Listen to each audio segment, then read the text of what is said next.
Hello friends, डेनी classes में आपका स्वागत है। दोस्तों, मेवाड़ इतिहास क्लासेज हम देख रहे हैं।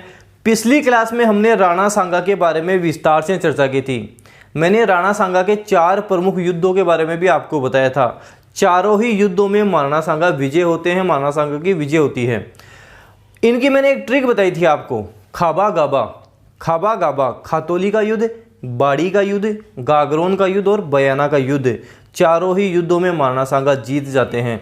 3 युद्ध हैं जो 1517, 18, 19 में होते हैं। बयाना का युद्ध 16 फरवरी 1527 को होता है। ये हमने पिछली क्लास में चर्चा की थी। आज हम खानवा के युद्ध के बारे में चर्चा करने वाले हैं। राजस्थान की किसी भी प्रतियोगी परीक्षा की बात कर लो, खानवा के युद्ध से काफ़ी प्रश्न बनते हैं और हर बार ही यहाँ से कुछ ना कुछ प्रश्न बन ही जाता है। आप राजस्थान के चाहे किसी भी प्रतियोगी परीक्षा की बात कर लो, खानवा के युद्ध के बारे में विस्तार से आज हम चर्चा करने वाले हैं। दोस्तों, खानवा के युद्ध के बारे में हम बात करें तो खानवा का युद्ध राणा सांगा और बाबर के मध्य होता है। खानवा का युद्ध क्यों हुआ, खानवा के युद्ध के क्या कारण थे, बाबर कौन था, इसके बारे में थोड़ी सी हम चर्चा कर लेते हैं ताकि आपको अच्छे से समझ में आ जाए। दोस्तों, बाबर की हम बात करें तो बाबर का पूरा नाम जहीरुद्दीन मोहम्मद बाबर था। काबुल से ये आया था। जहीरुद्दीन मोहम्मद बाबर पूरा नाम था। इनके पिता का नाम उमर शेख मिर्ज़ा था जो तैमूर वंश से थे। पिता उमर शेख मिर्ज़ा तैमूर वंश से थे। माता की बात करें तो कुतुलुग निगार खां इनकी माता थी। कुतुलुग निगार खां इनकी माता थी जो चंगेज खां के वंश से थी। मतलब बाबर में तैमूर वंश और चंगेज खां दोनों वंशों का खून है। बाबर के बारे में ये आपको ध्यान रखना है। और बाबर की हम बात करें दोस्तों तो पानीपत का प्रथम युद्ध 21 अप्रैल 1526 को बाबर और इब्राहिम लोदी के मध्य होता है।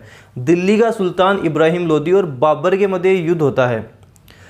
इस युद्ध में बाबर की विजय होती है। हालांकि अगर हम बात करें तो इब्राहिम लोदी के पास काफ़ी सेना थी, काफ़ी शक्तिशाली शासक था। फिर भी इस युद्ध में बाबर जीत जाता है। क्यों जीत जाता है? बाबर ने इस युद्ध में तुलुगुमा युद्ध पद्धति का प्रयोग किया था। तुलुगुमा युद्ध पद्धति क्या थी? सेना की एक टुकड़ी दाईं तरफ जाती है, एक बाईं तरफ जाती है, फिर आगे से और पीछे से प्रहार किया जाता है। तो ये युद्ध की नई पद्धति थी जो बाबर लेके आया था, ये आपको ध्यान रखना है। साथ ही बाबर ने तोप खाने का प्रयोग किया था। दोस्तों, जो तलवारें हैं वो तोपों का मुकाबला नहीं कर सकती। बाबर ने इस युद्ध में तोप खाने का प्रयोग किया था, ये आपको ध्यान रखना है। इसलिए बाबर की इस युद्ध में विजय होती है। जैसे ही बाबर जीत जाता है, बाबर को पूरे भारत पर अगर राज्य करना है तो मेवाड़ तो विजित करना ही पड़ेगा, क्योंकि उसमें राणा सांगा भी काफ़ी शक्तिशाली शासक थे। दोस्तों, बाबर अपनी पुस्तक बाबरनामा या तुजुक ए बाबरी में लिखता है कि राणा सांगा ने काबुल में मेरे पास एक दूत भेजा था। इब्राहिम लोदी के विरुद्ध सहायता के लिए दूत भेजा था और मेरे को बोला था आप दिल्ली से आक्रमण करें, मैं आगरा से आक्रमण करूँगा। फिर बाबर लिखता है कि मैंने दिल्ली से आक्रमण किया, मैंने आगरा भी विजित किया, लेकिन राणा सांगा नहीं आए। तो राणा सांगा ने संधि का उल्लंघन किया। लेकिन दोस्तों, अगर हम बात करें तो राणा सांगा को तो सहायता की जरूरत ही कहाँ थी। राणा सांगा ने तो इससे पहले भी इब्राहिम लोदी को खातौली के युद्ध और बाड़ी के युद्ध में पराजित किया था। सहायता की जरूरत तो बाबर को थी। बाबर ने राणा सांगा को सहायता के लिए निवेदन किया था। राणा सांगा सहायता के लिए सहमत भी हो गए थे, लेकिन मेवाड़ के सिसोदिया, मेवाड़ के सामंत, उन्होंने इनको सहायता करने के लिए मना कर दिया। उन्होंने कहा कि सांप को दूध पिलाने का कोई फ़ायदा ही नहीं है, सांप आपको डसेगा ज़रूर। इसलिए राणा सांगा ने बाबर की सहायता नहीं की थी। बाबर ने जो अपनी तुजुक ए बाबरी या बाबरनामा में जो लिखा हुआ है वो गलत लिखा हुआ है। राणा सांगा को सहायता की जरूरत नहीं थी, बाबर को सहायता की जरूरत थी। और हम दोस्तों खानवा के युद्ध के बारे में चर्चा करें तो हमने देखा था खानवा के युद्ध से पहले बयाना का युद्ध हुआ था, जिसमें राणा सांगा ने बाबर की सेना को बुरी तरह पराजित किया था। और यहीं से बाबर की सेना राणा सांगा से काफ़ी डरी हुई थी। बाबर की सेना बाबर को बताती है कि जो राणा सांगा है उसके एक आंख नहीं है, एक हाथ नहीं है, लेकिन प्रहार ऐसे करता है कि एक प्रहार से 2 टुकड़े कर देता है। तो काफ़ी डर का माहौल बना हुआ है और बाबर की सेना कहती है हम युद्ध नहीं लड़ेंगे, हम वापस जा रहे हैं। बाबर को समझ में आ जाती है कि अगर इस समय इनका उत्साह नहीं बढ़ाया गया तो ये युद्ध नहीं करेंगे। तब बाबर यहाँ पे जिहाद धर्म युद्ध का प्रयोग करता है और खानवा के युद्ध को जिहाद का युद्ध, धर्म युद्ध घोषित करता है। खानवा के युद्ध को बाबर ने जिहाद का युद्ध, धर्म युद्ध घोषित कर दिया। और ही बाबर ने घोषणा की कि मैं आज से शराब नहीं पीऊँगा। बाबर काफ़ी शराब पीता था और घोषणा करता है कि आज के बाद मैं कभी शराब नहीं पीऊँगा, और जो शराब के, सोने के, चांदी के बर्तन थे उनको तुड़वाकर गरीबों में बंटवा देता है। उन बर्तनों को तुड़वाकर गरीबों में बंटवा देता है। दोस्तों, एक काबुल का ज्योतिषी था मोहम्मद शरीफ। मोहम्मद शरीफ ने भी बाबर को बोला था कि इस युद्ध में तेरी पराजय होगी। तो बाबर ने अपनी सेना का उत्साह बढ़ाने के लिए सारे प्रयास किए थे। बाबर ने अपनी सेना को कुरान पढ़ाकर शपथ भी दिलाई थी कि आप युद्ध के मैदान में युद्ध छोड़कर नहीं जाओगे। इस तरह से बाबर ने सेना का उत्साह बढ़ाया था। दोस्तों, खानवा के युद्ध की बात करें तो बाबर मार्च के शुरुआत में ही खानवा के मैदान में आ जाता है, सेना सहित आ जाता है। सेना को सुचारू तरीके से, सुव्यवस्थित तरीके से खानवा के मैदान में लगा देता है और अपनी व्यवस्था करने में लग जाता है। राणा सांगा की बात करें तो 13 मार्च 1527 को राणा सांगा खानवा के मैदान में आते हैं, अर्थात बाबर के काफ़ी बाद आते हैं। अगर दोस्तों राणा सांगा बाबर को इतना मौका नहीं देते, बयाना के तुरंत बाद आक्रमण करते, तो राणा सांगा की जीत निश्चित थी। ये भी एक कारण था कि बाबर को इतना समय दिया गया। अब हम बात करते हैं खानवा के युद्ध के बारे में। खानवा का युद्ध 17 मार्च 1527 रूपवास तहसील भरतपुर गंभीर नदी के किनारे हुआ। 17 मार्च 1527 रूपवास तहसील भरतपुर गंभीर नदी के किनारे, अर्थात काफ़ी गंभीर युद्ध था। गंभीर नदी के किनारे ये युद्ध हुआ। राणा सांगा की सेना में एकमात्र मुस्लिम सेनापति हसन खां मेवाती था। एग्जाम में पूछा जाता है। राणा सांगा की सेना में एकमात्र मुस्लिम सेनापति हसन खां मेवाती था। महमूद लोदी, जिसने राणा सांगा को दिल्ली के शासक के रूप में मान्यता दी थी, यह आपको ध्यान रखना है। राणा सांगा ने इस युद्ध में पाती पेरवन की परंपरा का प्रयोग किया था। पाती पेरवन की परंपरा के तहत राजस्थान के सभी राजाओं को बाबर के विरुद्ध सहायता करने के लिए आमंत्रित किया था।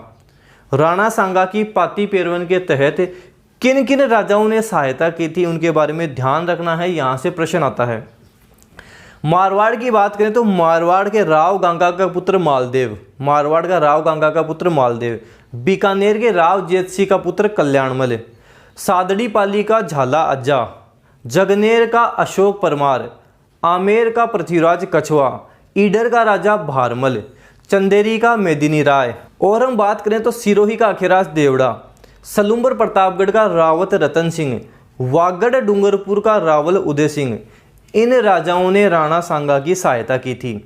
और हम बात करें दोस्तों नागौर का खानजादा राय सिंह का सलहदी तंवर, इन दोनों के विश्वासघात के कारण अंतिम समय में बाबर से मिल जाने के कारण भी राणा सांगा की पराजय मानी जाती है कि ये अंतिम समय में बाबर से मिल जाते हैं, नागौर का खानजादा और राय सिंह का सलहदी तंवर।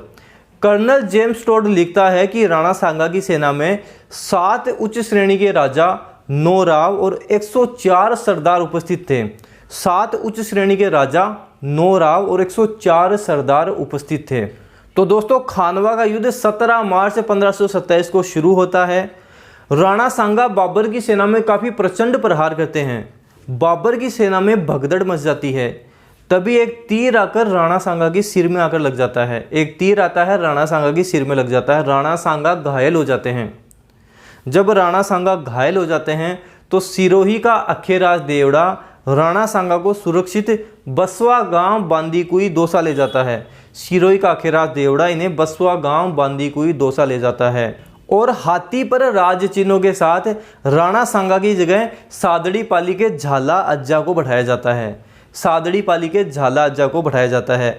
इससे पहले राज चिन्हों को धारण करने के लिए सलुम्बर प्रतापगढ़ के रावत रतन सिंह को भी कहा गया था, लेकिन रावत रतन सिंह ने मना कर दिया था। उसके बाद सादड़ी पाली के झाला अज्जा को राज चिन्हों के साथ बैठाया जाता है। जब राणा सांगा की सेना में पता लगा कि राणा सांगा युद्ध के मैदान में नहीं है तो उनका मनोबल टूट जाता है। आगे चलकर बाबर इस युद्ध में विजित हो जाता है। राणा सांगा की हार हो जाती है। दोस्तों बाबर इस युद्ध में विजय करने के बाद मुसलमानों से लिया जाने वाला तमगा कर आयात शुल्क माफ़ कर देता है और गाजी की उपाधि धारण करता है। गाजी काफिरों का वध करने वाला गाजी कहलाता है, तो गाजी की उपाधि धारण करता है। दोस्तों बाबर की इस युद्ध में जीत क्यों होती है, उसके पीछे कारण था तुलुगुमा युद्ध पद्धति और तोप खाने का प्रयोग। तुलुगुमा युद्ध पद्धति और तोप खाने का प्रयोग। हमें पता है तलवारें तोपों का मुकाबला नहीं कर सकती, इसलिए बाबर इस युद्ध में विजित होता है और भारत पर मुगल साम्राज्य स्थायी रूप से स्थापित हो जाता है। इसी युद्ध के बाद भारत में मुगल साम्राज्य स्थायी रूप से स्थापित हो जाता है, ये आपको ध्यान रखना है। अब आगे चलकर बाबर चंदेरी पर आक्रमण करता है। हमने बात की थी चंदेरी के राजा हैं मेदिनी राय। मेदिनी राय को चंदेरी और गागरोन की जागीरी राणा सांगा ने ही दी थी।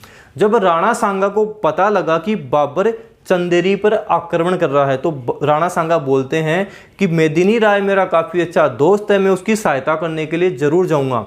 तो राणा सांगा उसकी सहायता करने के लिए जाते हैं। रात्रि विश्राम के समय 30 जनवरी 1528 को साथी सरदार राणा सांगा को जहर दे देते हैं और राणा सांगा की मृत्यु हो जाती है। इरिस गांव कालपी के पास जालौन जिला उत्तर प्रदेश में राणा सांगा की मृत्यु हो जाती है। मांडलगढ़ भीलवाड़ा में राणा सांगा का अंतिम संस्कार किया जाता है और वहीं इनका समाधि स्थल भी बना हुआ है, जिसका निर्माण जगनेर के राजा अशोक परमार ने करवाया था। अशोक परमार ने समाधि स्थल का निर्माण करवाया था। चंदेरी के युद्ध में भी बाबर जीत जाता है और मुगल साम्राज्य, हमने बात की थी, भारत में स्थायी रूप से स्थापित हो जाता है। दोस्तों, राणा सांगा को अंतिम भारतीय हिंदू सम्राट, हिंदूपत, हिंदूपात आदि नामों से भी जाना जाता है।